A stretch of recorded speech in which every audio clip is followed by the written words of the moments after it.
The OPPO family has recently gone insane. The 11R has been released by OnePlus, and the GT Neo 5 has been released by Realme. Both are excellent budget Snapdragon 8 Plus Gen 1 phones. If you don't like the curved screen of the 11R or the poor camera of the K60, the GT Neo 5 is an excellent choice. Plus, the low price and fast charging make it one of my favorite phones to buy these days. If you're looking for a mid-range phone, you should look into it. In its price range, I really like the design of the GT Neo 5.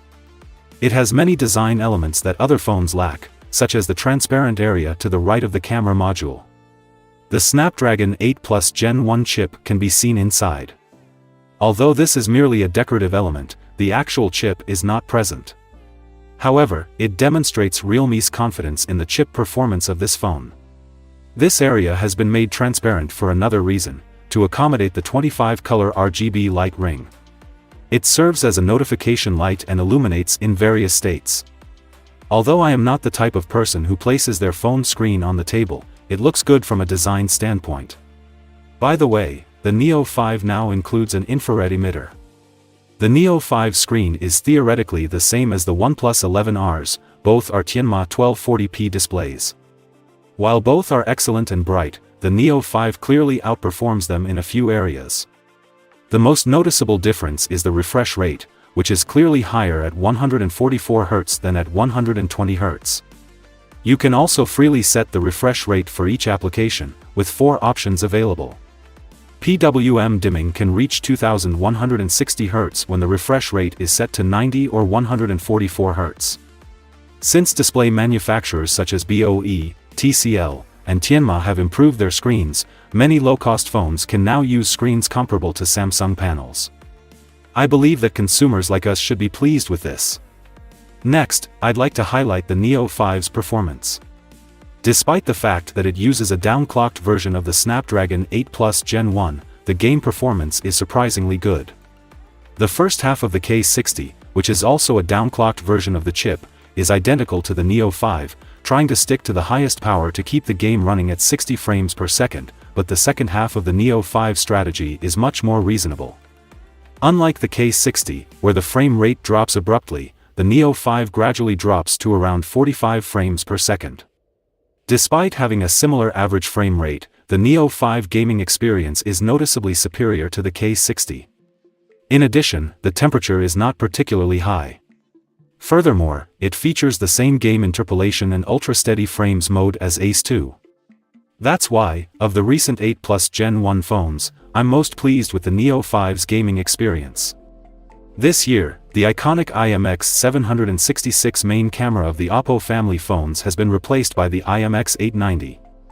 The sensor is just as good as the 766, and I can't think of any obvious flaws. Despite the lack of assistance from Hasselblad or other traditional camera brands, most scenes can still produce good images. I don't recommend zooming in twice or more to take pictures at night because the pictures will become blurry. There's not much to say about the ultra-wide camera, which performs only mediocrely. It's not bad during the day, but it's blurry at night, as is typical of budget phones. The macro camera on the Neo 5 is more intriguing because it is a true macro lens. It can be used as a microscope to take a variety of interesting photos. Although we won't use this lens frequently, it's far more useful than the ineffective macro camera found on many phones. Because there is no image stabilization, the footage will be more shaky when recorded with this camera. Like Ace 2, video recording does not support 8K, only 4K 60 frames per second. The ultra-wide camera only has a resolution of 1080p at 30 frames per second. The main camera performs as well as when taking photos, but the ultra-wide camera has not only poor image quality, but also a bug. This ghosting bug is not a one-time occurrence, it will occur as long as you use the ultra-wide camera to record video. Even without this bug, the image quality of the Neo 5 ultra-wide camera is so poor that video recording is impossible. Charging is definitely the biggest highlight of the Neo 5. We bought the 240-watt charging model, which is by far the most powerful phone for charging. This Neo 5 is by far the fastest charging phone, taking only 9 minutes to fully charge. Although they do not have the same battery capacity, the difference in charging speed is noticeable. If you use another charger, it will only support up to 18-watt charging, so you must be careful with this 240-watt charger. Despite being much smaller than we anticipated, the charger weighing roughly the same as a phone. In addition to SuperVO C240-watt, it also supports 65-watt of PD and QC 3.0 protocols, which is the standard level of the charger included in the box. Of course, faster charging comes at a cost. The battery will be smaller than in the 150-watt version. This 240-watt version has a slightly shorter battery life than the standard 5000 mAh 8 Plus Gen 1 phone. Personally, I prefer the 150-watt version.